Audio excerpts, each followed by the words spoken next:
दोस्तों ये हम सभी जानते हैं कि ईरान की हरकतों की वजह से मेडिटेरेनियन सी में टेंशन क्रिएट हो रही है। जब से इजराइल और हमास का युद्ध शुरू हुआ है तब से ही ईरान इजराइल को धमकी दे रहा है और कभी अरेबियन सी में तो कभी रेड सी में आने वाले शिप पर रैंडम अटैक कर रहा है। इससे वर्ल्ड ट्रेड भी बहुत ज्यादा डिस्टर्ब हो रहा है क्योंकि दुनिया में सबसे ज्यादा ट्रेड रेड सी और मेडिटेरेनियन सी के थ्रू ही होता है। इसी बीच ये खबर निकलकर सामने आई थी कि सऊदी अरब से भारत आने वाले एक कमर्शियल शिप पर ड्रोन अटैक किया गया और अमेरिका द्वारा ये दावा किया जा रहा था कि ये अटैक ईरान की तरफ से किया गया है, लेकिन इसको लेकर भारत ने साफ इंकार कर दिया था। जिसके बाद इस अटैक की भारत में रिसर्च की जा रही है और इनिशियल रिपोर्ट में जो निकलकर सामने आया उसने सबको हैरान कर दिया है। इस रिपोर्ट के ऊपर आगे हम बात करेंगे और इस रिपोर्ट के बाद भारत के रक्षा मंत्री और भारतीय नेवी की तरफ से जो बयान सामने आया है उसके ऊपर भी आज की इस वीडियो में बताने वाले हैं। दोनों ही खबर काफी इंटरेस्टिंग है, इसलिए वीडियो को अंत तक जरूर देखिएगा। तो चलिए शुरू करते हैं इस वीडियो को। दरअसल ईरान लंबे समय से भारत की और इजराइल से आने वाले जहाजों को घेरने की कोशिश में लगा हुआ था, लेकिन भारत ईरान की इन हरकतों को नजरअंदाज करके भी उसके साथ खड़ा हुआ। इसका अंदाजा इसी से लगाया जा सकता है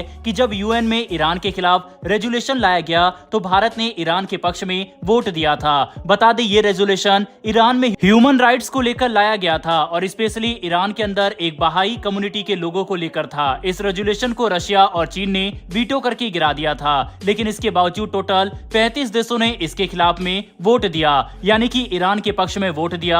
वही इन देशों में भारत भी शामिल था, यानी भारत ने ईरान के पक्ष में वोट दिया था। दोस्तों आपको बता दें ये रेजोल्यूशन भारत के समुद्री इलाकों में हुए अटैक के बाद लाया गया था। तो आप समझ सकते हैं इतनी क्रिटिकल सिचुएशन होने के बावजूद भी भारत ने यूएन में ईरान को सपोर्ट किया और ये वाकई में हैरानी की बात थी। अब खबर निकलकर सामने आ रही है कि सऊदी अरब से भारत के मंगलोर आने वाले शिप पर जो हमला हुआ था वह ईरान के द्वारा ही किया गया था। भारत के समुद्री तट पर एमवी चेम प्लूटो पर यह ड्रोन अटैक किया गया था। ये शिप जापानीज कंपनी का था और इस पर लाइब्रेरिया का झंडा लगा हुआ था। भारत ने इसकी फोरेंसिक जांच करनी शुरू कर दी। इस अटैक में जिस हथियार का इस्तेमाल हुआ उसके मलबे को सेंट्रल फोरेंसिक साइंस लेबोरेटरी भेज दिया गया है।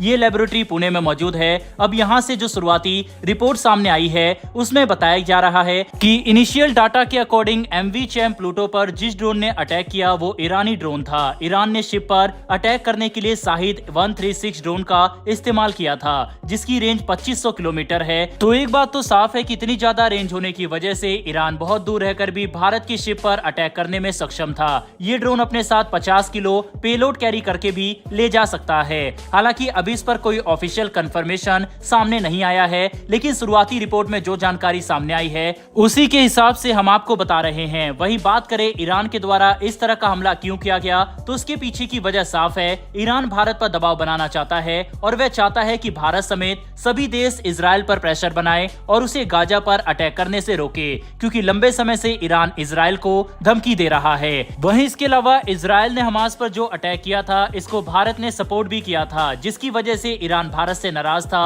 और इजराइल हमास के युद्ध के चलते ही भारत ने ईरान से ट्रेड करने को भी मना कर दिया था। यही सब कारण थे जिसकी वजह से ईरान भारत से काफी ज्यादा नाराज था। लेकिन इन सब के बावजूद भी जब यूएन में भारत ने ईरान को सपोर्ट किया तो लग रहा था कि जैसे दोनों देशों के बीच स्थिति सामान्य है, लेकिन इस रिपोर्ट के सामने आने के बाद सब दूध का दूध और पानी का पानी होता हुआ नजर आ रहा है। वहीं पर इस अटैक को लेकर अमेरिका की डिफेंस मिनिस्ट्री पेंटागन ने पहले ही कहा था कि ये हमला ईरानी ड्रोन के द्वारा किया गया है, लेकिन भारत ने इसे मानने से उस समय इंकार कर दिया था और ईरान ने भी पेंटागन के आरोपों को खारिज कर दिया था। ऐसे में कुछ लोग कह रहे थे कि अमेरिका चाहता है कि भारत और ईरान के बीच में कॉन्फ्लिक्ट बढ़े, लेकिन इस रिपोर्ट के सामने आने के बाद ऐसा नहीं लग रहा कि अमेरिका का मोटिव वाकई में ये रहा होगा, बल्कि अमेरिका लॉजिक पर बात कर रहा था। खैर पूरी रिपोर्ट सामने आना अभी बाकी है और इसको लेकर ऑफिशियल कंफर्मेशन भी नहीं आया है। तो ये देखने वाली बात होगी कि जब ये जांच पूरी हो जाएगी तो इसमें और क्या निकलकर सामने आता है। वहीं पर इस हमले को लेकर भारत के रक्षा मंत्री राजनाथ सिंह जी का भी बयान सामने आया और उन्होंने इस हमले को कंडेम किया है। साथ ही भारतीय नेवी चीफ ने भी कहा है कि हम जांच पूरी कर रहे हैं और इसमें जो भी दोषी पाए जाते हैं उनके ऊपर एक्शन लिया जाएगा। साथ ही भारत ने तत्काल एक्शन लेते हुए खतरनाक मिसाइल लगे हुए 3 जहाज की भी तैनाती कर दी है। साफ है कि अब इस क्षेत्र में टेंशन लगातार बढ़ने वाली है। हालांकि दोस्तों देखा जाए तो भारत और ईरान के संबंध खराब नहीं है, बल्कि भारत ईरान के संबंध काफी अच्छे रहे हैं और ईरान ने जो ये हरकत की है ये कहीं ना कहीं इजराइल पर दबाव बनाने के लिए किया होगा। लेकिन भारतीय जहाज पर यह अटैक बाय मिस्टेक हुआ है या फिर जानबूझकर ईरान की तरफ से किया गया है, इस पर भारत को ईरान का ऑफिशियल स्टेटमेंट लेना चाहिए। वैसे दोस्तों, आपको क्या लगता है कि यह हमला ईरान ने किया है या फिर नहीं? अपनी राय कमेंट बॉक्स में लिखकर जरूर बताइएगा। साथ ही अगर आपको यह इन्फॉर्मेशन और वीडियो पसंद आई हो तो वीडियो को लाइक करके हमारी आने वाली डेली वर्ल्ड अफेयर से जुड़ी ऐसी वीडियो के लिए चैनल को सब्सक्राइब कर बेल नोटिफिकेशन को जरूर दबा लें। फिर मिलेंगे ऐसी एक नई वीडियो के साथ। धन्यवाद। जय हिंद।